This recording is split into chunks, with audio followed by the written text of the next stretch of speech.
નમસ્કાર, આપ જોઈ રહ્યા છો જેકેએસની ગુજરાતી વાત તો રાધનપુરમાં નાયબ કલેક્ટરને આવેદનપત્ર ભાડિયા ગામના બજાણિયા પરિવાર દ્વારા આપવામાં આવ્યું છે। ગાંધી ચિંધ્યા માર્ગે ન્યાય નહીં મળે તો આંદોલન કરવાની ચીમકી આપી છે। પાટણ જિલ્લાના રાધનપુર ખાતે આવેલ સેવા સદન ખાતે નાયબ કલેક્ટર કચેરી ખાતે પહોંચી વિચરતી સમુદાયના બજાણિયા પરિવારના સ્મશાનની અંદર મકાનોની અંદર સોલાર પ્રાઇવેટ કંપની દ્વારા નુકસાન કરવા બદલ બજાણિયા પરિવાર દ્વારા આવેદનપત્ર આપવામાં આવ્યું છે। સાથે સાથે 10 દિવસની અંદર ન્યાય નહીં મળે તો સમગ્ર પરિવાર ગાંધી ચિંધ્યા માર્ગે ઉપવાસ પર બેસવાની 10 દિવસ બાદ ચીમકી આપવામાં આવી છે। કરેલા નુકસાન સામે યોગ્ય કાર્યવાહી કરવા ગુજરાતના મુખ્યમંત્રી, ગૃહમંત્રી અને પાટણ જિલ્લા કલેક્ટર તેમજ જિલ્લા પોલીસ વડા તેમજ ભુજ રેન્જ આઈજી લેખિતમાં આવેદનપત્ર મોકલવામાં આવેલ છે। વિચરતી વિમુક્તિ જાતિ બજાણિયા પરિવાર સામે થતો અન્યાય સામે ન્યાય મેળવવા આંદોલન કરવાની ચીમકી ઉચ્ચારી છે। જેકેએસની ગુજરાતી સાથે મનુ ઠક્કર, રાધનપુર। હું ગામ ભાડિયાથી સોનાભાઈ માલાભાઈ બજાણિયા બોલું છું।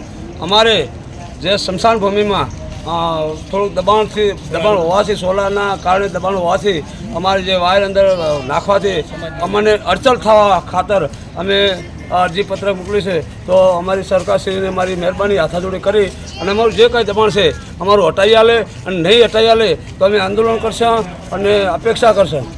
ભારત માતા કી જય। શું નામ તમારું? સોનાભાઈ માલાભાઈ બજાણિયા, ગામ ભાડિયા। અમારું ગામ ભાડિયા, તાલુકો રાધનપુર, જિલ્લો પાટણ। અમે સાહેબને આવેદનપત્ર આપ્યું કે અમારે સ્મશાન ભૂમિમાં જે દબાણ સોલર કંપની દ્વારા દબાણ કરવામાં આવ્યું છે તે અમને ન્યાય નહીં મળે તો અમે ભૂખ હડતાલ ઉપર ઉતરશું। શું નામ તમારું? મારું નામ સુમાભાઈ પ્રભાભાઈ બજાણિયા, ગામ ભાડિયા।